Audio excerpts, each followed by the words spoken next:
Napakagandang araw po nitong araw na ito. Di ba ho? Bagamat gabi na dyan sa Pilipinas, sa amin hapon pa lamang, napakaganda pong balita. Binasura po ng kataas-taasang hukuman ang petisyon na isang guro sa ngalan ng Malacanang Senate na ideklara na lehitimong Senate Pro Tempore at Acting Senate President itong si Gatchalian at ang mga kasama niya sa BBM 11+1. Ibinasura po yung petisyon na humihingi na ideklara na legal na Senate President, Acting Senate President at Senate Pro Tempore si Gatchalian at ang kanyang mga kasama na si Erich Sylvester, the American law bender, bilang di umano ay chairperson ng Committee on Blue Ribbon na tinatawag nating Red Ribbon. Napakagandang balita po ito. Dahil bagamat humingi sila ng basbas sa Korte Suprema na sila ang legal na liderato ng Senado, ibinasura ng Korte Suprema. At dahil ibinasura ng Korte Suprema yung ganyang petisyon, walang basbas na legal ang Malacanang Senate at walang basbas na legal na Acting Senate President at Speaker Pro Tempore itong si Gatchalian at ang kanyang mga kasama. Totoo po. Ang dahilan ay dahil no standing yung petitioner. Pero wag po kayong magkakamali. Nung kami po ay naghain ng petisyon para ibasura yung impeachment complaint laban kay dating Chief Justice Hilarion Davide, wala rin po kaming personalidad noon. Dahil hindi naman kami yung ini-impeach. Okay? Kami mga concerned citizens lamang. Pero anong sabi ng Korte Suprema? Sa kauna-unahang pagkakataon, kaso ko po yan, Francisco versus House of Representatives. Ang sabi nila, kaming mga ordinaryong mamamayan, merong citizen standing para magdemanda kapag merong labag sa saligang batas o para sa mga gawain na kahit anong sangay ng gobyerno na labag sa saligang batas. At dahil kami ay kinilala na merong citizen standing, rinisolba ang aming petition at sinabi mali ang ginawa ng Kamara de Representante dahil yung pangalawang impeachment labang kay Hilarion Davide na pinamunuan nitong Gibo Maltese citizen Teodoro ay labag sa saligang batas dahil ito'y hinain sa loob ng isang taon na pinagbabawal. Dahil alam naman natin na sa isang taon, ang isang impeachable official ay po pwede lang magkaroon ng impeachment complaint once, not twice. So, anong pagkakaiba nung panahon na kami ay nagdemanda bilang ordinaryong mamamayan at itong school teacher na nagdemanda para kilalanin na legal sila Malacanang Senate? Wala po.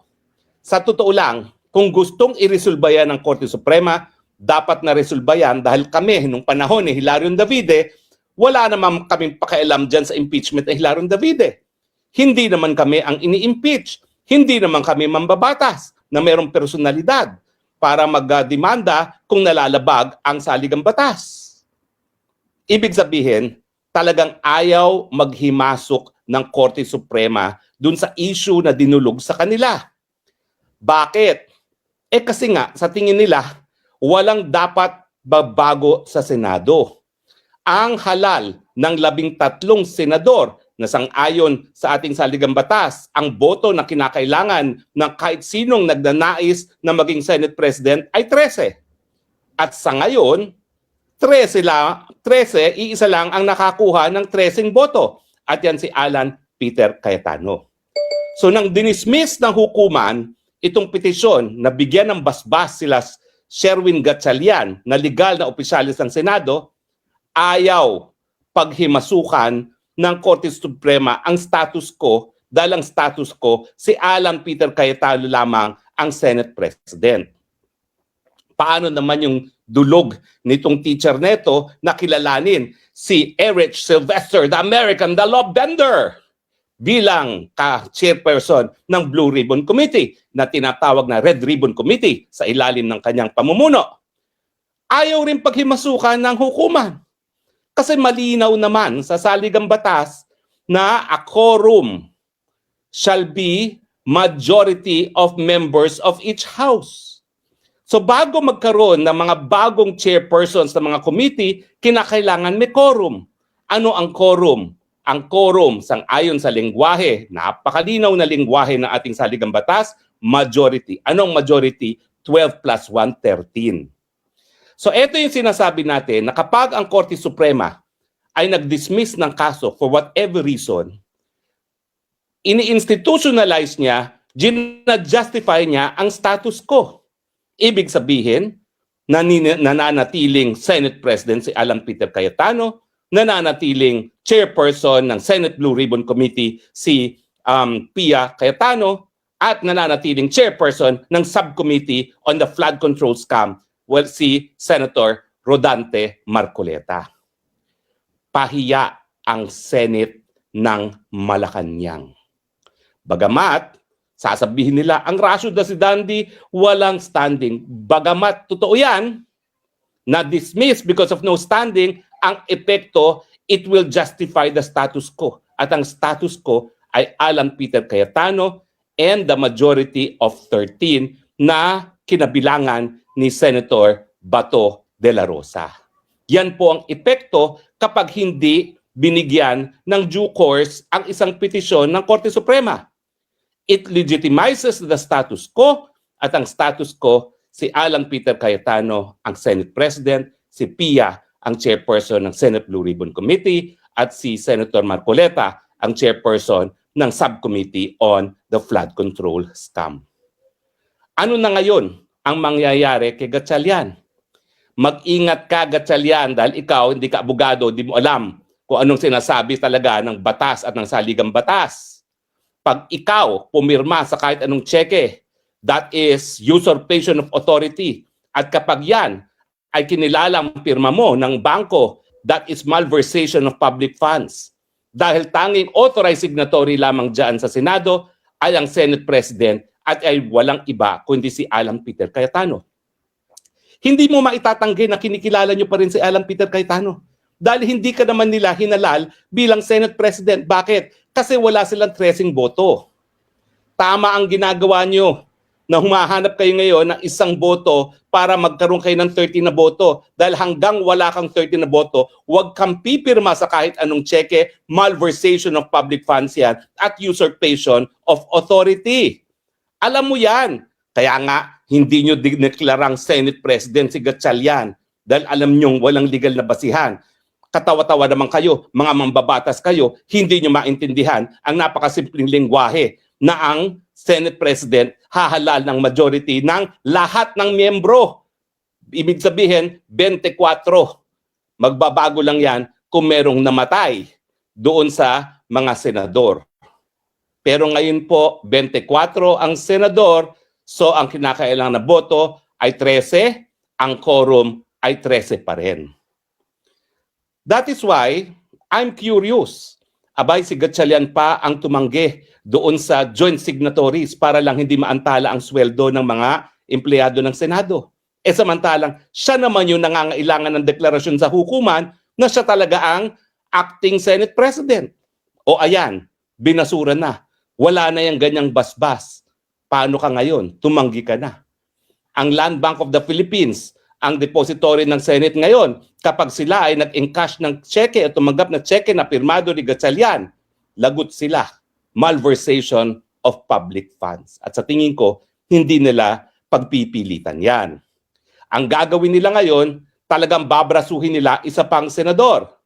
May mga nagsasabi, kilala na kung sino yung senador na yun, yung senador nakakasuhan din. Gaya ng naanunsyo na ng ombudsman before na 3 senador ang kakasuhan dahil sa flood scam. Ako naman, sinabi na yan ng ombudsman. Sino yan? Jimgoy Estrada, Chis Escudero, and Joel Villanueva. Hindi ko alam kung bibigay itong si Joel Villanueva.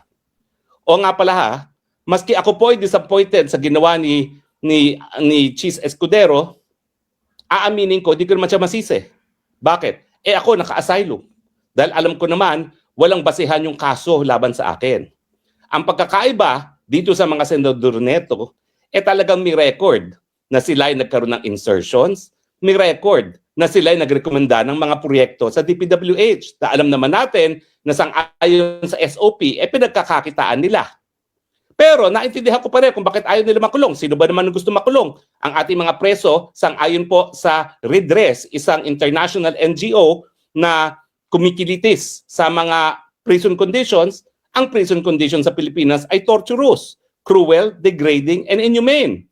So sinong masisisi mo kung ayaw nilang manatili sa kulungan na cruel, degrading, and inhumane and tantamount to torture? Kaya nga po, ang puso ko talaga nahahabag para kay Pastor Apollo Kibuloy dahil ilang beses na siyang kamuntik ng mamatay dahil sa kondisyones ng kulungan niya dyan sa Pasig City Jail. No?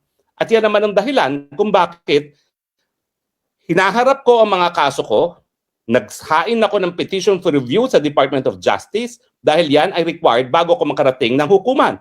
Inuupuan naman ng Secretary of Justice dahil ayaw nila na madesisyonan ng Korte Suprema kung tanim kaso nga ba o hindi ang kaso nila sa akin. So wag niyo po akong isipin na hindi ko naiintindihan si Chis Escudero at kung babaliktad itong si Joel Villanueva, wag niyo isipin hindi ko naintindihan. Ang pagkakaiba lang namin, meron silang ginawa. Kaya nagkaroon sila ng kasong ganyan. Ako, ang ginawa ko lang, sinamahan ko yung kliyente ko bilang abogado para makipag-areglo dahil nga yung pambayad sa PAGCOR ginastos ng kanilang representante at humingi ng karagdagang panahon para magbayad ng pagkakautang. So malinis po ang konsyensya ko, hindi ko lang alam kung masasabi talaga yan ni Chis Escudero, ni Joel Villanueva at saka ni Jinggoy Estrada. Pero ganun pa man, hindi ako maghuhusga sa kanilang pagkatao. Ang sinasabi ko lang, malungkot kung dahil nga lang sa kanilang mga pribadong interes, isasakripisyo nila yung kapakanan ng taong bayang Pilipino. Dahil ang kapakanan ng taong bayang Pilipino nangangailangan tayo ng independenteng Senado na tatayo laban sa nagmamalabis na presidente na meron tayo ngayon. Isang presidenteng bangag, isang presidenteng korap, isang presidente na mastermind ng flood control scam. Again, mga kaibigan, magandang balita, ibinasura ang petisyon na humihingi ng basbas na legal ang mga peking liderato ng Senado na tinatawag nating Malacanang Senate. It's a good day for democracy. It's a good day for the Senate. It's a good day for the Filipino people. Maraming salamat, Korte Suprema, dahil itinaguyod nyo ang pinakamataas na batas sa ating bayan, ang ating saligang batas, itinaguyod nyo ang demokrasya. Mabuhay ang saligang batas, mabuhay ang kataas-taasang hukuman, mabuhay ang tunay na liderato ng Senado na pinamumunuan ni Alan Peter Cayetano, ang chairperson ng Blue Ribbon Committee na si Pia Cayetano, at ang Subcommittee on Flood Control Scam, si Senator Rodante Marcoleta. Maraming salamat po sa inyong patuloy na pagtangkilik. Ito po inyong Spoksang Bayan nagsasabi, I love you Philippines. You're the only country that I have. You're the only country that I will love.